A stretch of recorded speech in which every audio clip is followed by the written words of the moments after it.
And welcome back, you fabulous fourth graders, math masters of room 502. Let's get your problem set up. Hopefully you did that in a little break in between videos. Page 19, today's date is 10/18/2020. All right, what are we doing? We're going to represent the following problems by drawing disk in the place value chart to solve 20 times 40. So 2 10s times 4 times 10. And oh my goodness, look what we have in this first part of the problem. We have the parentheses. Yes, we do, Mr. Leg, parentheses. Yeah, and what's so great about parentheses, math? Because when you see the parentheses, you do them first in a problem. Parentheses always go first, and that's why I like it, because I like being in first place too. Oh, have you ever finished first in anything? Yes, I finished first in every dog show I've been into. How many have you been entered? Just one. Okay, well, maybe you'll win again. Thank you, MathMutt, for reminding us about parentheses. We always do parentheses first. So let's take our 2 10s and times them by 4.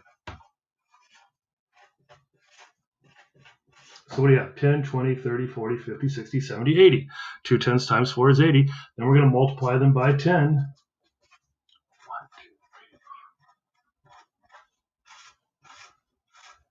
What do we have? 100, 200, 300, 400, 500, 600, 700, 800. So all these different ways, 20 times 4 times 10. We could have done that. We could have done the 4 times 10 first and then times them by 20. That equals 800. And we find out that 20 times 40 is indeed 800. Okay? We'll continue on. Draw an area model to represent 20 times 40.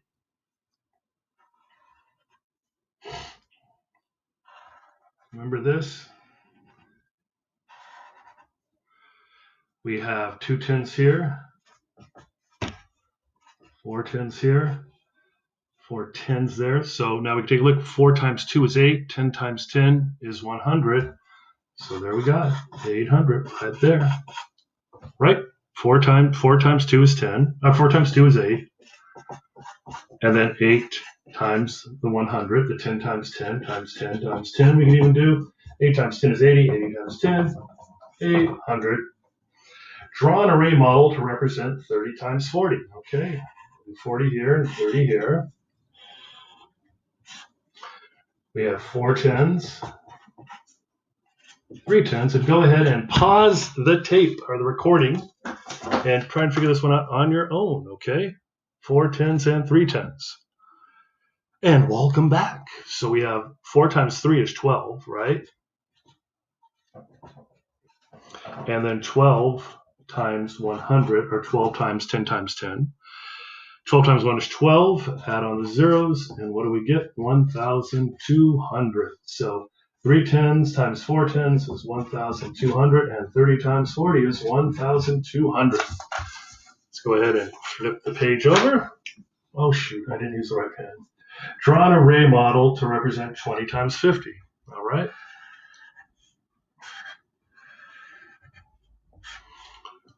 5 10s, 2 10s. Let's go ahead and do this. There's our 2 10s. And then watch. 1, 2, 3, 4, and 5. 10 times 10 is 100, right? 100, 200, 300, 400, 500, 600, 700, 800, 900, 1,000. So 2 10s times 5 10s equals what? 10 hundredths. And then 20 times 50, 1,000. All right, rewrite each equation in unit form and solve. So they're showing us how to do this. It's 20 times 20. So 2 10s times 2 10s equals what? Well, 2 times 2 is 4, so it's 400. 20 times 20, 400. Why don't you try doing this one on your own? And we'll be back in 5, 4, 3, 2, 1. 6 10s times 2 10s. 6 times 2 10s equals 12 hundredths, or 1,200. Hope you're getting this. Down here, we have 70 times 20. Go ahead and try and figure this one out on your own. Pause the recording and welcome back in 5, 4, 3, 2. So we have 7 10s times 2 10s equals 14 what? Hundredths. 1,400. And let's go over here. We have 70 times 30, so it's 7 10s times 3 tens, a little sloppy, equals 7 times 3 is 21. 10 times 10 is 100, so 21 hundredths are 2,100. We're going to come back for part 2 of our problem set, but right now go and take a stretch, grab a bite to eat, a drink of water, tell mom and dad you love them, say hi to your little brother or little sister, tease your big brother or big sister, and we'll see you back here in a minute or two. Bye for now.